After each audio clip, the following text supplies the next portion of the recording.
Shalom Bapak-Bapak yang dikasihi Tuhan kita Yesus Kristus. Hari ini kita berjumpa kembali dalam ibadah Pelkat PKB Sabtu 9 Januari 2021, di mana kita juga sudah memasuki minggu sesudah Epifani. Mari kita saat ini bersama-sama membuka Alkitab kita di dalam Kejadian pasal 35 ayat yang ke-9 sampai yang ke-15. Kejadian pasal 35 ayat 9 sampai 15. Jika sudah menemukannya, kita biarkan Alkitab kita terbuka dan mari kita satu dalam doa untuk meminta bimbingan Roh Kudus. Mari kita berdoa. Tritunggal yang kami sapa di dalam nama Tuhan Yesus Kristus, yang adalah Allah yang telah memberikan kami segala berkat yang boleh kami rasakan di hari ini. Kami bersyukur ya Tuhan, ada waktu Tuhan di mana kami saat ini berkumpul bersekutu. Meskipun kami berada di rumah kami masing-masing ya Tuhan, namun kami yakin dan percaya bahwa Engkau Allah yang akan memberkati setiap kami dalam ibadah kami saat ini ya Tuhan. Pelkat PKB GPB Jemaat Efata di Batu Kajang, Tuhan memberkati setiap kami ya Tuhan, meskipun kami berada di tempat yang berbeda. Namun kami yakin dan percaya ketika kami bersama-sama beribadah, kami telah membentuk suatu persekutuan yang indah di dalam Engkau ya Tuhan. Urapi kami, berkati kami dan juga hamba-Mu yang akan berkata-kata. Biarkanlah semua firman Tuhan yang akan kami baca dan dengarkan, kiranya boleh memberkati setiap kami ya Tuhan. Agar kami boleh menjadi terang bagi setiap kehidupan kami dimanapun kami berada. Bahkan menjadi terang bagi orang lain ya Tuhan. Kami percaya bahwa Engkau Allah yang akan selalu memberkati kami, dan Engkau Allah yang selalu memberkati setiap kehidupan kami dengan kuasa Roh Kudus-Mu. Sehingga setiap firman Tuhan yang akan kami baca renungkan, kiranya boleh menjadi kekuatan kami hari demi hari. Terpujilah Engkau Allah, di dalam nama Tuhan Yesus Kristus kami telah berdoa dan mengucap syukur. Amin. Bapak-bapak yang dikasihi Tuhan kita Yesus Kristus, saat ini kita akan membaca Kejadian pasal 35 ayat yang ke-9 sampai yang ke-15. Saya akan membacakannya bagi kita semua. Setelah Yakub datang dari padang Aram, maka Allah menampakkan diri pula kepadanya dan memberkati dia. Firman Allah kepadanya, "Namamu Yakub, dari sekarang namamu bukan lagi Yakub melainkan Israel. Itulah yang akan menjadi namamu." Maka Allah menamai dia Israel. Lagi firman Allah kepadanya, "Akulah Allah yang Maha Kuasa. Beranak cuculah dan bertambah banyak satu bangsa, bahkan sekumpulan bangsa-bangsa akan terjadi daripadamu, dan raja-raja akan berasal daripadamu. Dan negeri ini yang telah kuberikan kepada Abram dan kepada Ishak akan kuberikan kepadamu dan juga kepada keturunanmu." Lalu naiklah Allah meninggalkan Yakub dari tempat ia berfirman kepadanya. Kemudian Yakub mendirikan tugu di tempat itu, yakni tugu batu. Ia mempersembahkan korban curahan dan menuangkan minyak di atasnya. Yakub menamai tempat di mana Allah telah berfirman kepadanya Betel. Demikianlah pembacaan firman Tuhan. Terpujilah Yesus Kristus. Haleluya. Bapak-bapak yang dikasihi Tuhan kita Yesus Kristus, terkadang ketika kita sudah pernah melakukan kesalahan atau bahkan sering melakukan kesalahan, kita akan merasa minder, kita akan merasa tidak percaya diri, kita akan merasa bersalah ketika kita berhadapan dengan orang yang pernah kita sakiti, dengan orang yang pernah kita lukai, bahkan kita pernah melakukan kesalahan kepadanya. Kita akan merasa bahwa saya tidak layak, saya malu, dan berbagai macam perasaan yang akan kita miliki apabila kita pernah melakukan kesalahan dan kekeliruan. Sama seperti Yakub yang menyadari bahwa dia pernah melakukan kesalahan di hadapan Allah, ia mengakui, ia menyadari bahwa tanpa anugerah pengampunan dari Allah, maka dia tidak bisa melakukan segala sesuatu yang akan dia laksanakan baik sekarang maupun di masa depannya.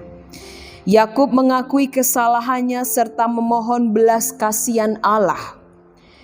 Dan Allah tetap menyatakan kasih-Nya melalui berkat yang diberikan kepada Yakub. Dan berkat yang diberikan kepada Yakub bukan berkat yang sembarangan.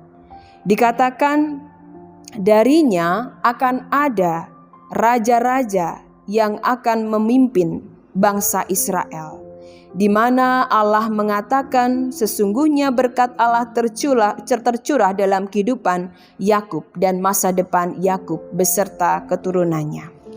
Bapak-bapak yang dikasihi Tuhan kita Yesus Kristus, ada suatu kisah nyata di mana saya pernah mengunjungi orang-orang atau para narapidana di lapas Ambarawa, di mana banyak sekali orang-orang dengan berbagai macam kesalahan dan kejahatan yang membuat mereka harus dipidana atau mengalami hukuman penjara. Dan ketika beberapa orang saya bertanya kepada mereka, apa kesalahan mereka? Apa yang membuat mereka berada di penjara? Ada beberapa yang mengatakan karena mencuri, karena menculik, bahkan ada juga karena pembunuhan. Dan hal yang membuat saya merasa kaget dan terheran-heran, ternyata ada salah satu narapidana yang melakukan kesalahan berulang-ulang kali. Dan kesalahannya itu adalah kesalahan yang sama, yaitu mencuri sepeda motor. Nah, hal ini membuat saya bertanya, kenapa kok sampai melakukan hal yang sama? Dan ternyata tujuannya untuk hal yang sama pula. Tetapi ketika seseorang narapidana ini mengatakan kepada mereka yang sangat tertekun, sangat perhatian dan sangat iba dengan kisahnya, karena alasan untuk mengapa dia mencuri, alasannya karena dia ingin sekali pulang ke asalnya atau ke rumahnya. Karena selama dia kecil sampai dia besar, dia hidup bersama dengan orang lain. Dan ketika dia sudah dewasa, dia ingin berjumpa dengan keluarganya. Dan keluarganya itu berasal dari Papua. Dan anak ini ingin sekali datang, ingin sekali melihat bagaimana keluarganya yang sebenarnya. Oleh karena itu, anak ini melakukan sesuatu yang di luar dari hal-hal yang dikehendaki oleh Tuhan, yaitu dengan cara mencuri sepeda motor. Nah, salah satu orang yang pernah mengunjunginya mengatakan bahwa jika memang anak ini mau untuk bertobat dan tidak melakukan kesalahan yang sama, maka seseorang yang pernah mengunjunginya ini akan memberikan suatu biaya untuk dia pulang ke kampungnya. Mari kita belajar dari kisah ini bahwa orang yang akan memberikan biaya kepada anak ini yang adalah narapidana ini yang sudah berkali-kali mencuri motor, dia tidak berpikir akan kesalahan yang berkali-kali diberikan atau dilakukan oleh seorang narapidana ini. Namun orang yang dengan tulus hati ini memberikan biaya untuk narapidana ini karena kasihnya.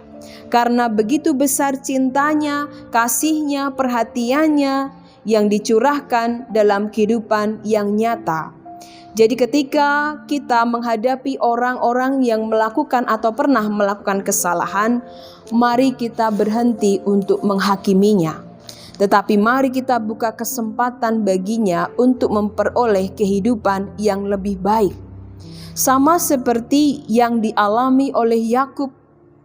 Ketika Allah mengetahui kesalahan Yakub, dan ketika Yakub mau bertobat dan mengakui kesalahan-kesalahannya, Allah membuka pintu berkat baginya.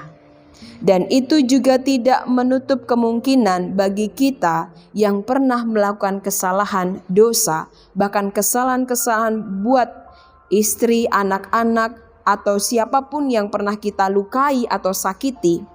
Mari kita belajar mengakui kesalahan itu sehingga berkat Tuhan benar-benar tercurah dalam kehidupan kita.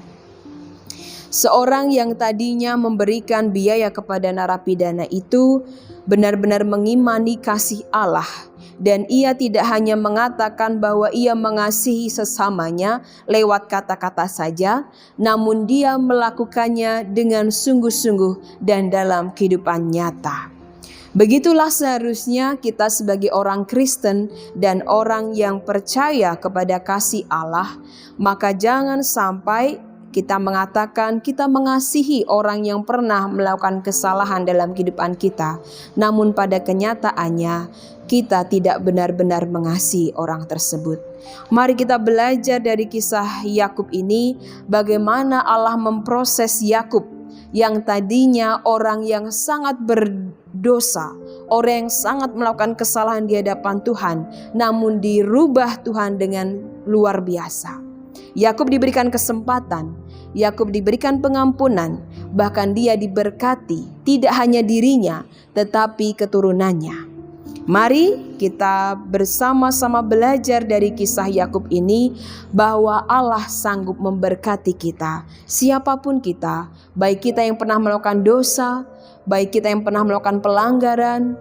Tuhan masih akan memberkati kita ketika kita mau mengakui kesalahan kita dan bertobat di hadapannya.